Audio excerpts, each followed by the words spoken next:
Hey there, and welcome to another episode of the Home Tech Podcast. Jason Griffin here. So happy to have you with us. I am joined, as always, by my partner, Seth Johnson. Seth, how's it going? Good, man. Did you have a happy Prime Day? I did. I don't. I actually don't often participate in these sort of things, but I think I was one of the many this year who did. I think I saw a report that they had a blockbuster Prime Day this year. I think up 60% or something. Don't quote me on that, but sounds like they had a great day. I know we bought a number of things for the knickknacks for the kids and stuff. And Seth, you'll be happy to know that I finally broke down and bought myself an Amazon Echo.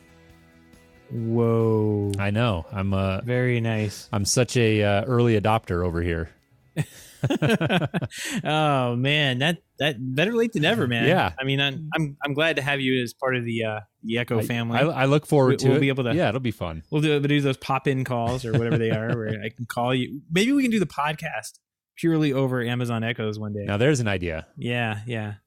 Yeah, they had them $90, so that was I think I read about half off of what they were before that. I don't remember exactly where they were. So I guess 50% off. So too good of a deal to pass up. Absolutely, that sounds great. I found another really good deal on Amazon, and I think we're gonna start this up. We got to do this. We're gonna do a pick of the week every week. So if you have something cool, whether it's an awesome looking install that you've done or you've run across. I'm thinking of you, Chris, over there with #live install. Some of the picks there could definitely end up as our pick of the week. But this week, just to kick this segment off, I think I'm going to do a funny one. And Jason, I have found a way for you to camouflage your Nest Cam. Tell me more. Well, I'm going to stick this picture over here in the chat in our Slack chat. You might not be able to see it if you are outside of Slack on IRC. You probably won't be able to, but it'll be there. And I'm going to go ahead and describe it now. It is a minion, like off the movie Despicable Me. I see it now. And yeah, it's got nice little a hole cut out where the eyeball for the minion is supposed to be, and a Nest Cam stuck there. So I can't even see the Nest Cam. That's great. I don't know who came up with that idea, but that is really funny. That's it. Yeah. So this is an actual thing. It's an actual thing. Yeah, here's and I'll put a link to the show notes to the Amazon thing. Hide your Nest Cam, camouflage, cover, skin case, disguise, protection, decoration. That's a nice product name, but I'm guessing they're going for all the SEO that they can get. But yeah, it's $10 on Amazon and Amazon Prime, so you could definitely pick that up. How funny! Free 2-day shipping for this. They've got looks like maybe multiple characters here, some flowers, a number of different things. That's well, hey, I guess there's a market for everything. Yes. This is covert security, taken to the limit. I think this is perfect. Well, that's great. That's a good kickoff. I know we've been talking internally about trying to do some of these pictures of the week, and so that'll be a fun thing to do. Let's go for it. And if you're listening and you have, like Seth said, anything you want to share, it could be a nice install. It could be something goofy, maybe a horrible project that you're taking over and, the wiring's a total disaster. Those are always kind of fun to look at. Send it our way at HomeTech Podcast on Twitter is probably the easiest way to do that. Once again, at HomeTech Podcast. Or, of course, if you are a patron of the show, you can drop it to us in our private Slack channel, The Hub. And speaking of that, we want to, as we always do, send a big thank you to everybody who is a supporter of the show, a patron of the show. You can learn more about how you can do that if you're interested at HomeTech.fm/support. Once again, that's HomeTech.fm/support, and that's a way that you can contribute to our efforts here on the podcast for as little as $1 a month. And we've had a lot of people do that, and we really appreciate it. Yep, absolutely. And I'd like to go ahead and echo your the thanks there, and say thank you to everybody who has showed up into the live chat over here to help support us and egg us on as we stop listening to smooth jazz and transition into the actual show. The pre-show music is one of the best things that we've been offering lately. And you don't even have to be a patron for that. I mean, that's a freebie. We just give that away. gonna have to run with it. All right, well, let's jump in here. We do not have a guest this week. I will tease that next week we are going to have a gentleman on by the name of David Millsaps, and David is a supporter of the show and contributed his project to our so-called projects project. Still working on a title for that, but we look forward to having him on. We're gearing up and reaching out to a number of the individuals who submitted those projects, and we're going to bring David on and talk about some of the cool stuff that he's got going on at his house there. But had a little bit of travel this week, and we wanted to keep the scheduling a little bit easier, Seth. So just you and me tonight. We're going to talk about a number of interesting news stories here. And the first one, let's jump right in. Amazon quietly rolling out its own Geek Squad to set up gadgets in your home. It looks like Recode got the original scoop on this story, and over the last few months, Amazon has reportedly been quietly building an army of in-house gadget experts to offer free Alexa consultations. Get that in post, Seth. I'm sure you'll beat that out. Thank you. As well as product installations for a fee inside of customer homes. So this is interesting. I mean, I was trying to go back, Seth, and connect the dots a little bit because, I mean, we've been hearing about Amazon smart home consultations for a while. I know Julie Jacobson over at CE Pro wrote an interesting piece that we talked about a number of months ago where she had a couple of these gentlemen come in and gave her thoughts about it.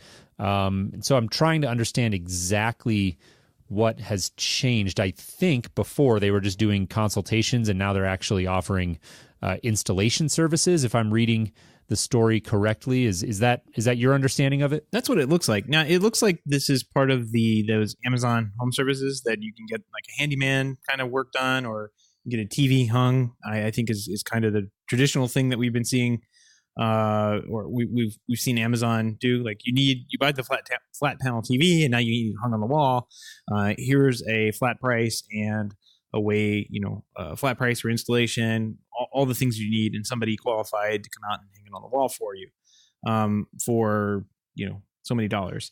And now it looks like they've gone ahead and moved into the installation of what they're calling smart home devices. It's specifically aimed at helping customers set up an entire smart home ecosystem. So it's pretty interesting. They're charging $99 for installation services like setting up an Ecobee 4 with the Amazon Alexa enabled smart thermostat. So that you can get that set up and installed completely for $99. That's actually not a bad deal, considering setting up a thermostat can kind of be daunting with all those little wires and everything in there. I've even had technicians that were working for me somehow mess it up and fry out fuses and that kind of thing inside of HVAC units. So for $99 more, it's not a bad price to get somebody to come out for an hour or so, install it correctly, and help you set it up. Yeah, definitely. Chris Gamble's joining us in the live chat room here, and he's wondering if this service will come to the UK. I know we've got a number of listeners over there, and it will be interesting to see. I mean, right now, it looks like this is a fairly limited rollout, testing the waters, 7 markets here in the US. I agree with you, Seth. That's a good price. I mean, I know that I've had an Ecobee for years. I've installed it now in 3 different places that I've lived, and here in my current home was the first time I ran into a situation where we only had 4 wires in the walls, right. And so I had to use that adapter that they have. And I can tell you that for me it was straightforward, right? But it certainly wasn't something that I did quick enough to where if I was a business that I would have made money on it, right? I mean, it took me a while to sort of work through that. So, really interesting. I think this is clearly Amazon's answer to the challenge of really getting these devices out there and into the home and installed and configured as easy as they've these large companies like Google and Apple and Amazon have made products now compared to what they were years ago. It's still a big challenge for a lot of consumers, and this is clearly Amazon's response to that. So it'll be really interesting to see how this how this plays out. And I know you have a big bold note here on our back end. Hashtag Bruno was right. And I think that's going to be a recurring theme we're gonna see on the show here, possibly a couple times tonight and moving forward as well. Yeah. I think you're right. Just going to add on to what Chris was asking. The in-home services are going to be in the 7 markets: Seattle, Portland, San Francisco, San Diego, Los Angeles, San Jose, and Orange County, California. But they've discovered some like job listings on Amazon for quote field technicians in cities like Tampa, Hoboken, Miami, Orlando, Houston, Dallas, and Las Vegas. Preferred qualifications include past work as an Apple genius or Geek Squad double agent. So they're specifically targeting kind of this is that do it for me crowd, right? These are the people that have the money but don't have the time and just need it set up, and inside the checkout there is a little option there. It says do it for me. You click that and it'll give you a price, and you can set up on a calendar day when you want to have the install done, which pretty cool if you ask me.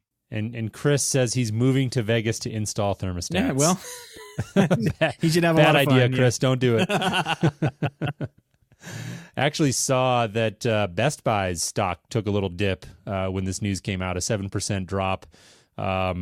That's always these little blips that you see on day traders on the stock market, day traders exactly. But interesting, it is a direct shot at Geek Squad in a certain sense, and so it'll be really, truly to me fascinating to see a company like Amazon getting into this, and I really, really will be looking forward to keeping a close eye on how it develops moving forward. In other news from the GAFA contingent in the industry, it looks like Apple has decided to unveil smart home experiences in their retail stores, and this makes, I think, a lot of sense given the the Apple Store that whole model is really based on the experience and bringing people in, and I think it's a perfect venue to highlight HomeKit. So they're installing new smart home experience stations in various retail stores. Looks like customers will be able to use their home app from an Apple Watch, iPhone, iPad, of course, any one of those devices to control things like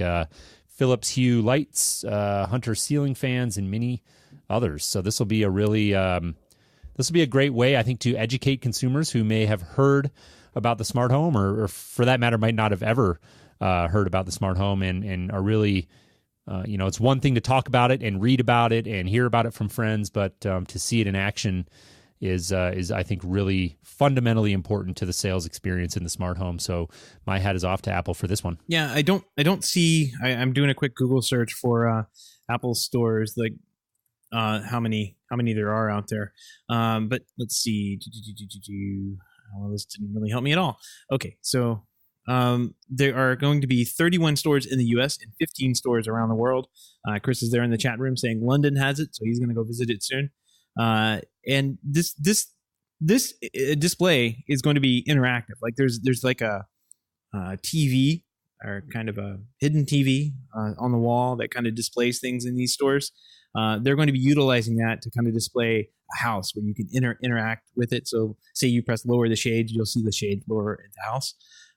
That'll be in 31 stores in the US, 15 worldwide, and then a non-interactive display will be at the remaining Apple stores. So, I guess you can just go in and tap on the buttons and watch them do nothing in the in those stores. So that'll be effective. Yeah, I'm really hoping that that my Apple store is one of the 31 in the US, and I get to go see what's going on there.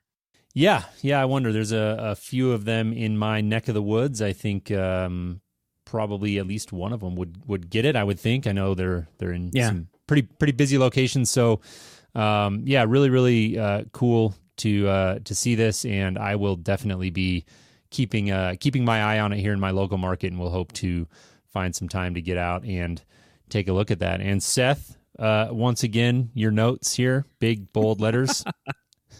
Bruno was right. Hashtag Bruno was right. Yeah. Bruno, if you're listening, and maybe for the benefit of listeners who don't know, Bruno Napoli of Krika has I think made a name for himself now. I think we can officially say that he's made a name for himself now in the industry, as it pertains to these stories about Google, Apple, Facebook, Amazon, as I referred to it, the GAFA contingent in the smart home and what the impact is going to be there. So I'll give it to him on this one as well. Bruno was right. Apple continuing to really dive headlong into the smart home, but I have to say, I don't think anybody is too surprised about this one. No, absolutely not. What I think the first, the first section of our stories that we covered here tonight actually are retail related, right? I mean, we're talking about Amazon, we're talking about ordering Minion covers for your Nest Cam, but we're talking about how people buy and have home technology installed. How normal people have home technology installed. Jason, you and I have worked with the richest of the rich for the last 10 years or more, and it's not. I mean, from some of the stuff I'm sure that we've seen, like this stuff really doesn't touch. These are products that they're probably not going to have in their homes. Like I can think of homes that I've worked on that don't even have regular thermostats in them. They have some kind of proprietary building management system inside of there that you have to integrate with, rather than just a regular Ecobee thermostat, which would be awesome. I'm sure the customers would like those better, to have Ecobee with an Amazon Echo built into it on the walls, but unfortunately they can't, and they're stuck with a proprietary control system for their HVAC control. But their building demanded it. Like there was no other way to do the entire building without having this proprietary thing on there. So, I think that for most people, this is the retail experience that they're going to have. They're going to go to the Apple store and they're going to say, oh, this is kind of cool, and pick up one of these iHome device things and tell Siri what to do with it, or use the Home app. Or they're going to go to Amazon and find maybe a SmartThings hub or an Amazon Echo and click, come set this up person for me and do it for me, checkbox. And pay the extra $100 to have somebody come out and set it up right. Yeah. And like I said, I think this is a strategy by Amazon to make products much more sticky in the home. But Anthony Rayners joined us in the chat room as well, and he said he just sent 2 Echo shows back. The wife acceptance factor, the WAF, was very, very low. It's an industry term. And yeah, and the spouse acceptance factor, the wife acceptance factor, I've seen them both, and I don't think Amazon's installation teams are going to be able to do anything about that. No, I think we talked about this when the show was introduced. I mean, I think the design was a big miss. It definitely is not on par with what they did with the Echo and even some of the Dots and other stuff. It's a first generation product, so maybe people were citing how ugly the first Kindle was. Maybe they'll step back and take that feedback and release something that's better in the future. I mean, Lord knows that the Kindles are great now. I mean, they look great now. I have one of the older Kindles, and not the first generation, but it's a great product. It really is. Hopefully they'll go back and redesign those things and iterate on the product and come out with something new. Right. Well, speaking of those types of products here, we've got a few stories we wanted to touch on related to voice control. And we actually wanted to lead this segment off with sort of a quick personal congratulations to our friends over at Josh AI, Alex Capisolatro. We've had him on the show, and they just recently closed a $11 million funding round. So very, very big deal, big win for them. Not sure exactly what their plans are with the money, but really happy for them. And, the CE Pro story that I read about it does cite a potential, at least as part of it, a potential new hardware product, possibly showing at CEDIA 2017 in San Diego, which is coming right up. So I will look forward to hopefully connecting with the team out there and catching up. And if the team over there, Josh AI, is listening, congratulations. And Chris Gamble in the chat room says drinks on Alex at CEDIA. Well, yeah, now we know how much money you have, right? That's the Josh AI party is going to just $11 million party at CEDIA. There we go. Yeah. No, but it's great. That's a really, really big deal, big win for them. And we'll look forward to seeing what they can do with it. I'll insert some some applause. Hear the clapping get going that on. in post. Really happy for those guys. Really happy to see them pick up some funding. I don't particularly think they needed it. I mean, I don't know their company finances or anything, but I mean, from everything that we talked about before, they were pretty well financed. So I'm curious to see what comes out of this. This is like having $11 million that you're going to do something with, and they certainly have been moving along. There's a video in that CE Pro article of someone going in and installing Josh AI device, and I think it's pretty well done. Other than the audio, which is kind of wonky in some places, the video is actually pretty good, and it's about 4 minutes long, and that's about as long as it took to install the Josh device. So I mean, if you're an installer and you watch that, you're like, yes, why am I doing anything else? I mean, I watched it and I'm going, wow, that is fast. That is a fast setup. You basically get in, set things up, and leave. And if you need to set anything up or you misspelled something that you were typing in, they have a web-based portal, so you can go on and fix things for your customer remotely. You don't have to send a truck roll back out there. So pretty cool product, and I'm glad to see that they're shipping and moving along here. Definitely. Well, moving on here, Amazon is reportedly, but no surprise here, working on a new Echo. I mean, they're constantly iterating on products here, but I thought it was worth talking about this a little bit because possibly a response to what's going on in the market with HomePod.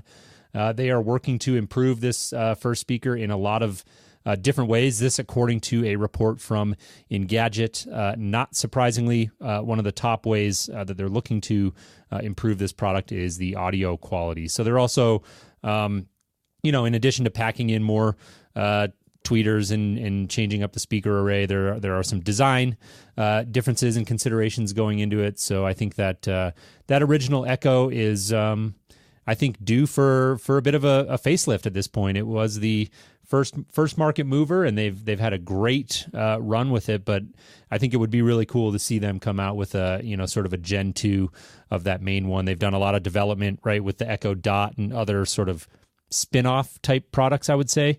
But to see that original one revamped and improved, I think would be a cool thing. It's never been updated. And now you know why you paid $90 for it for Prime Day. $90. Yeah. Hey, that's my win. The new one is coming out, and they throw the old ones on fire sale. I think you thought it was pretty interesting how you introduced it and said they were coming up with a number of different reasons, all of which point to getting called out on an Apple keynote slide for having terrible sound quality. This is this should be an interesting fall if they do come out with a new Echo number 2 with better sound quality, better microphone technology. I don't know how they could do better, but I guess they could. Maybe they've learned some things since the first generation product. But it should be an interesting fall when you're going to have Echo version 2 and then Apple HomePod come out. I think the effort's going to be on Apple, right, to sell a more expensive product that does just about the same thing. At least what we know about the HomePod is that it just does just about the same thing. There's still a lot of questions that remain on what exactly the HomePod is going to do, and we're not going to get those answered until that product comes out, unfortunately. And this is like a rumor from Amazon, which is kind of strange, because Amazon is usually a like Apple's secretive, but Amazon's even more secretive. And right, I don't know. This could be like one of those planned leaks. Like, hey, don't save your money for the Apple HomePod. Amazon's going to have a new Echo come out. Save your pennies for that one. So it'd be interesting. This is going to be a fun end of the year, I think, for a home technology kit. Yeah, totally agree. So some of the other things, shorter and slimmer than the original, softening the design, rounded edges, a cloth-like covering, etc. So looks to have a new appearance as well. But I think you're right. The audio performance is going to be the big thing. That's clearly what Apple is gunning at in a lot of their positioning. And so some good competition coming there, and look forward to seeing how that shakes out. One of the other stories here that wanted to touch on about Amazon is it does look like the Fire TV family of devices can now be controlled by Amazon Echo devices. And this is, I would say, a direct response to a feature that we talked about when we discussed the HomePod, Seth, which was the ability that we were speculating whether or not HomePod would have. Google Home has it, where you can talk to your Google Home and it'll beam video or audio clips right up to Chromecast devices. So it looks like now Echo users are going to have similar functionality with all of the Fire TV devices, which is pretty cool.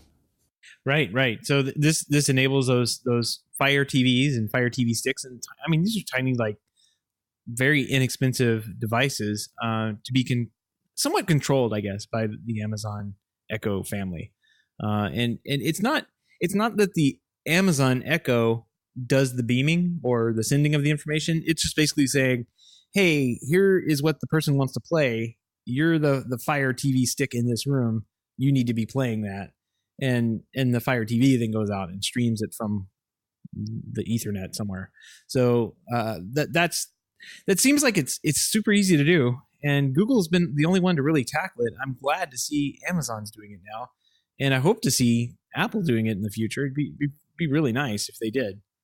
And I probably didn't do as great a job as I could of introducing the story, because before we move on, I should mention this is, interestingly, this is a sort of a rumor. It says Amazon is preparing. So the story is from CNET, very brief story we'll link to in the show notes at HomeTech.fm/170.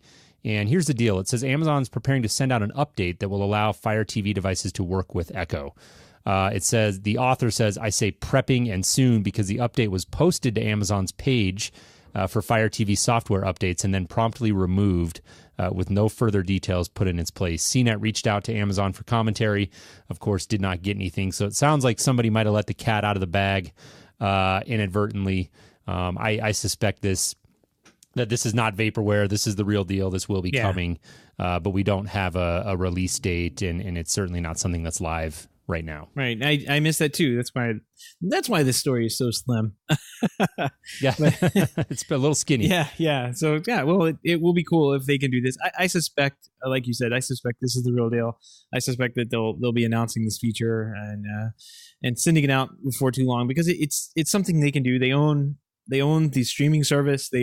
Amazon Video is there for you, and they own the little devices, and they own all the other things like all the Echoes. So they can easily tie those together with their software on the back end and make it work. So hopefully we'll see that soon. That'll be really cool.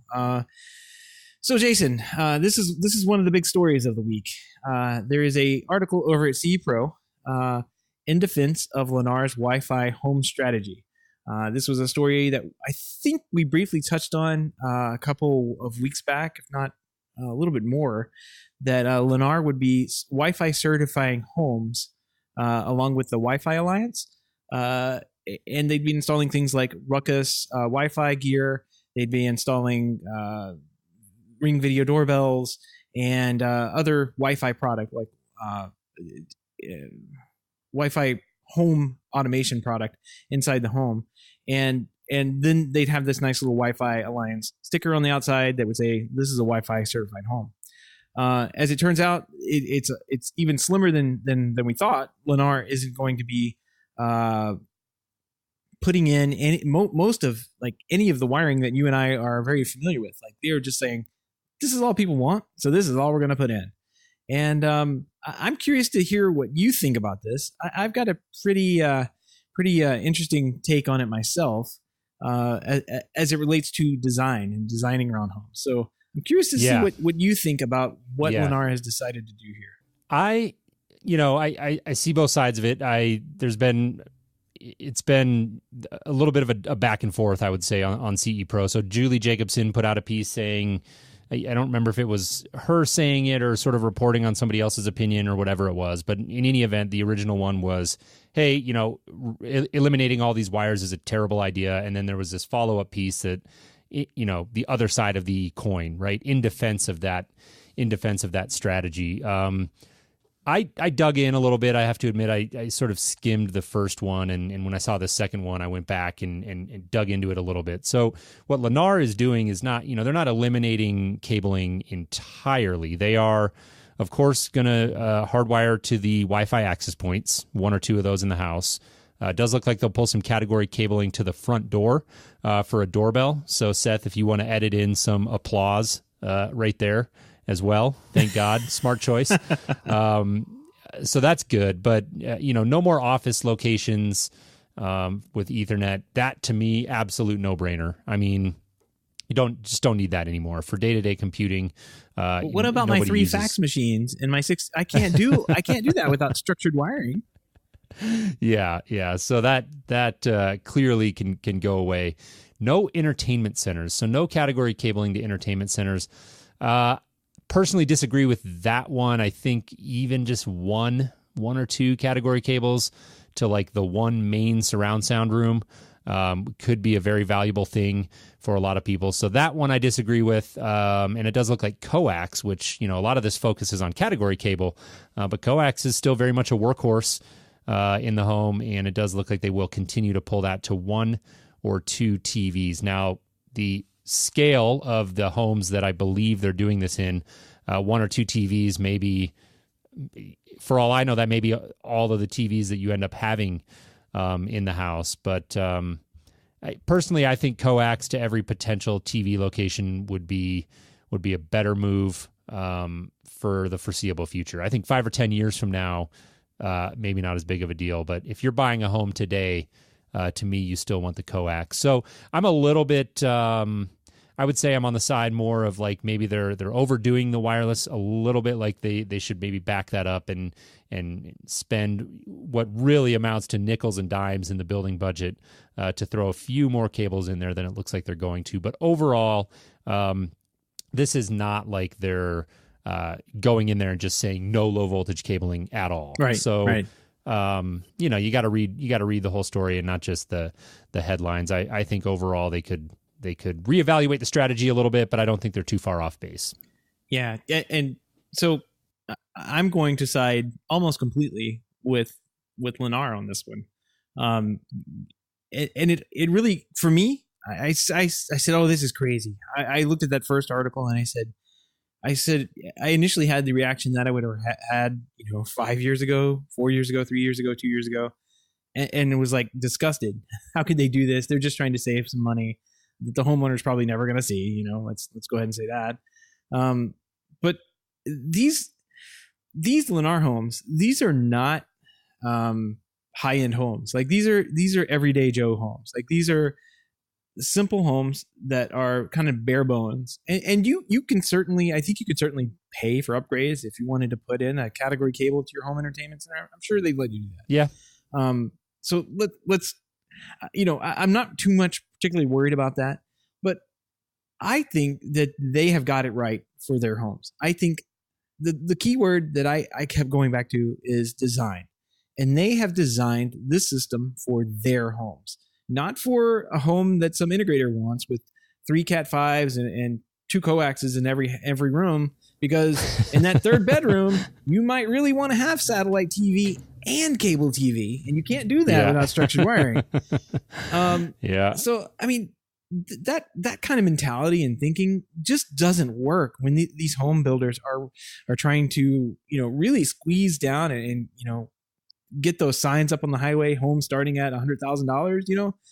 That's what we're talking about here. We're not talking about $5 million homes, but at the same time, I think this kind of philosophy could go into those bespoke homes where you're installing category cable to each one of these locations, Cat 5, Cat 6, whatever it is, and maybe you're not even installing coax. I don't know, but I think this is the right way to think about this. From a design standpoint, they are nailing what their customers want. If you think about what their customers are going to end up having in their homes, Wi-Fi has been it for years, because the only thing these customers have been installing is a Wi-Fi access point provided by the cable company. And guess what? Regardless of what integrators say, that's installed in millions of homes around the United States and around the world for that matter. And it works perfectly fine. I mean, in these size of homes, that is the correct design for the AV and for the Wi-Fi, period. And I think Lennar has got it right, top to bottom. Even if they are, missing a couple of Cat 5s when you said that, I said, oh yeah, the entertainment center, I would probably want to have that there. I think for most of their customers, they wouldn't miss that. I think for most of their customers, they probably have the cable modem there and just plug in whatever they needed to plug in right off the cable modem, and nobody would miss it. But from a design standpoint, if I take off all my hats and just put the design hat on, I think that these guys nailed it. Yeah. Well, like I said, I'm not too far off from where you're at on it. Just a couple more cables here and there, I think would be wise. But that is the home technology geek in me, and I think you're right. If I take that hat off and I look at it just from the typical buyer of a home like that, probably never even going to think about the fact that there's no category cable at the entertainment center. So, and I think you've got a point there. I think design wise, you need to take this up the market too. I think that instead of being lazy and saying, oh, you need 2 coax and 2 Ethernets at every single location in your house, I think as if you're putting in a bespoke house, I think you really need to just figure out if that product is even relevant in today's market and with today's products that you're putting in. And I look, there's no reason that we need 2 coax and 2 Ethernets at every single location in the house, period. There's not. You may need it at one, but you don't need it at every single one of them in the house. That third and fourth bedroom really needs it. I don't think so. There's better ways to wire a house. And I think if we're going to stay relevant, we need to kind of take this philosophy and just run it up market too. And simplify. Simplify. Exactly. Because quite frankly, the product that we have today that is wireless is much better than it was when we were saying, oh gosh, you have to have 2 Ethernet cables at every jack, because what if you wanted to have an Ethernet product here? You surely don't want to use 802.11b Wi-Fi. I mean, it only reaches 10 feet before it stops working. I mean, that mentality has carried into our structured wiring practices for over a decade now. And it's time that, we as integrators, we need to catch up and change our designs and step into the future and keep promising, hey, future-proof your home. You can just do it. You can still do it, but you can do it with a lot less wire these days. Yeah. Well, this is turning into the Bruno episode, but he was quoted in this article, so I suspect this will be the last time we mention Bruno. This guy gets around on this week's episode. But hey, man, when you're right, you're right. I don't know. He says wireless is the future. You should get over it once and for all. Oh, Bruno. Said as only Bruno can say it. Yep. I can actually just hear him saying that. There was another quote I found in here that was from let's see, Bruno as well. Let me just verify. Let me get this straight. He says, an entry-level builder reducing poorly implemented wiring infrastructure and replacing some of it with a Cat 6 and 10 gigabit cable to ruckus access point locations. And this is a negative. I mean, yeah, I mean, ruckus is, and it says here in the article, ruckus is trusted to mission critical enterprise applications. Like it is awesome Wi-Fi gear. So I don't see how that's negative. And that may be somebody else. That may be something. Oh man, I don't want to attribute it to the wrong person, but it's either Bruno or somebody else. There was another gentleman cited in that article, but go check it out at the show notes if you're interested in reading it. There's been some good back and forth. I think maybe the other gentleman, William Zidek, Tandem Marketing, leading manufacturer's rep for the home technology industry. So. He says, I hope it motivates luxury-oriented builders to offer better infrastructure as a standard. So kind of going along with your point. Yep. I think it's a win-win no matter which way it goes. Because, I mean, really, this is the bottom of the market. Or, I mean, it's Lennar homes. These are bare bones homes. It's going to filter up, and just be on top of it. Go and look at all your products that you're offering for the high-end market and do some work on them, because maybe you're overcharging, 20, 30%. That adds up. Yep, absolutely. Well, Seth, we are going to shift gears here into the last sort of category for this week's episode. And this is one we've been watching and talking about in the background, and we haven't really, dived in and done a conversation on it, and maybe a topic we have to do a full episode on at some point and bring in a subject matter expert. But it's net neutrality, and really big big topic in the world of technology in general, and obviously touches home technology in a number of different ways. And yesterday, as we sit here and record, so Wednesday, July 12th, apparently was Day of Action to Save Net Neutrality. And I know, Seth, this is a story that you've been following really, really closely. And there was a number of different aspects to what's really been developing lately that we wanted to touch on. Right. Well, so this starts back in 1990. I'm going to go ahead and say this is so boring. Like, this is the worst thing. This is government policy. It's a tough topic. No one cares about this at all, and it's kind of like, oh man, it's so bad. Like, you look at this and you're like, net neutrality. It's a weird name for something that's so opaque and vague, and it's government policy on how internet is regulated. And who cares, But at the end of the day, I think as consumers, we all should care in some way, shape, or form. And I don't blame you if you're listening to the show now and you decide, okay, that's enough home tech, I'm going to tune out. I don't blame you. But at least go over to this website, battleforthenet.com, and take a look at what they have to say. I think as consumers, this spreads across party lines, it spreads across political views, but I think as consumers, we have the right to have our voice heard, and sometimes through the government, that's probably the only way we're going to get that.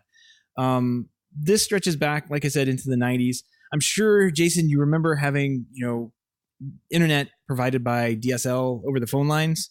And in most cases, you could get internet from your telephone company, and they would wholesale that internet out to other companies. So you may have Verizon be the big player in the area, but you could also buy DSL internet service from a couple of other people.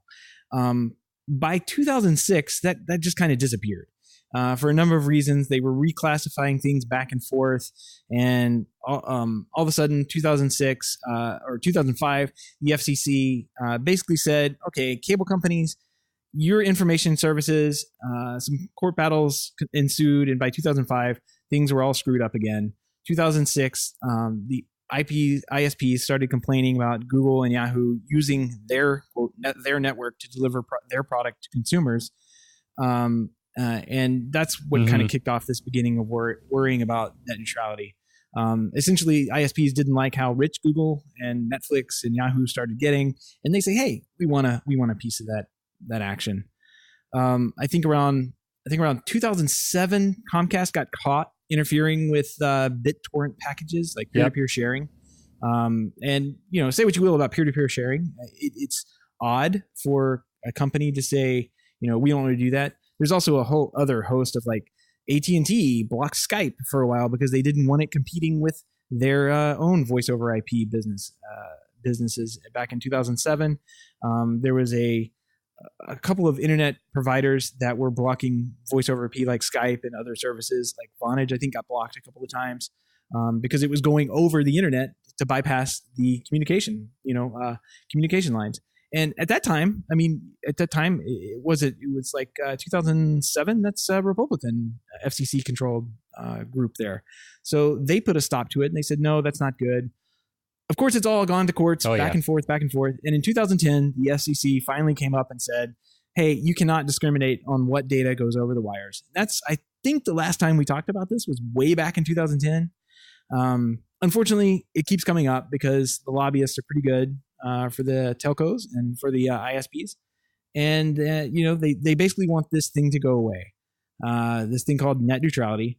And they don't want the infrastructure to that. What's weird is we're not talking, Jason, we're not talking about like the entire internet of itself. Like Amazon and Netflix and Google, they all pay their bill and you pay your bill. But the Comcasts of the world and the AT&Ts of the world want to go back to Netflix and say, hey, we're the last guy in between your network and this homeowner that has requested your product. It would really suck if your product like didn't work so well. And you as the consumer, it's totally a shakedown. And guess what? They've already done that. Like Comcast has been charging Netflix an extra fee so their product would work on Comcast networks. And like this is crazy. So like if you think about neutrality in general, I have a good analogy here. You pay the electric company to access the power grid, right? Yep. They supply you electricity and you're free to use it however you wish. They don't charge you more to use the electricity for your pool or a hairdryer. Like if you use the pool pump, it's the same cost for as the hairdryer, right? Like obviously you're going to use more electricity for the pool pump than you would for the hairdryer, but at the same time, it's the same price for that electricity. That's what a common carrier does. And you probably hear that word used a lot, common carrier. That's a utility. And that's what the ISPs don't want to be classified at. They want to be able to break up the internet. And you probably heard this word, break up the internet and charge you different prices for different things. So in the future, I mean, and this is kind of scare tactics, I think, on the side of the net neutrality supporters. Like they're saying that you could possibly have to pay extra for Netflix to get it delivered fast and reliably to your house. You could probably have to pay more for a podcast, for example. If you wanted the podcast to show up at your house, hey, HomeTech, why don't you guys toss us some coin and we'll make sure that those podcasts get delivered out to those podcast players. I think that's a little over the top, but the way that they're setting this up is that is entirely possible. And let's just be frank, like the ISPs, Comcast, AT&T, they don't really have the best track record when it comes to doing these kind of things. Like that totally sounds like it's up their alley. And in fact, it is up their alley. Like they have blocked content that they did not like. They have throttled back things like Netflix and Hulu, or not Hulu, but Netflix, and blocked voice over IP like Skype. That's what we use for this podcast right now. This podcast would not happen without Skype. So, I think that at the end of the day, the ISPs are essentially asking for more money. And they say we have to have this money to run the network because we spend all this money setting up the network and running cables out to people's homes. At the same time, they're forgetting that we, the taxpayers, we paid for that to happen, and we allow them to have a monopoly. They want to have a monopoly in an area where you only have one place to go, but they also want to have the ability to charge you whatever. And I don't know. I think there has to be some kind of balance in between there. Like they don't get free reign on what content comes to my house if they're going to be the monopoly. Yeah. But if they want to share those cable lines, which technology, they could easily share the cable lines coming to my house. If they want to share those and allow other people to bid on how much money I want to spend on that, I'm all for that. So I'm really hoping that if you're listening to this and you're still awake and you're not finding my rants boring, go to this day of action and take a look at all of the companies that have come out in support of net neutrality. And I think you'll see many, many, many on there that you and actually use on a day-to-day basis. I mean, there are many other than just like technology companies. There are other companies on there too, like the American Library Association. There's a ton of these things that you can just go through, scroll down this entire list, and see all the companies that are in support of net neutrality. Really, at the end of the day, the people that win are essentially a couple of CEOs and some shareholders of these ISPs, because really there's no other motive here. I mean, they get to charge more for a service that you're getting right now, or we as consumers could win and get actual faster internet with more choice. Like, right? Because if they're a common carrier, if they're deemed a common carrier, then they would have to go out and be able to maybe Comcast would wholesale off internet. That would be great because I could pay a cheaper price for faster internet. There would be actual competition rather than in my house's situation. The only way I can get internet is Comcast, and I don't have a choice to go anywhere else. Yeah, well, it's a very, very loaded conversation and a big topic. I think you did a fantastic job of summarizing it. There's not a lot that I can add to what you said, although, I do think one of the things that that sometimes gets overlooked if you're not paying close attention is like, well, you've got these big companies like Netflix, for instance.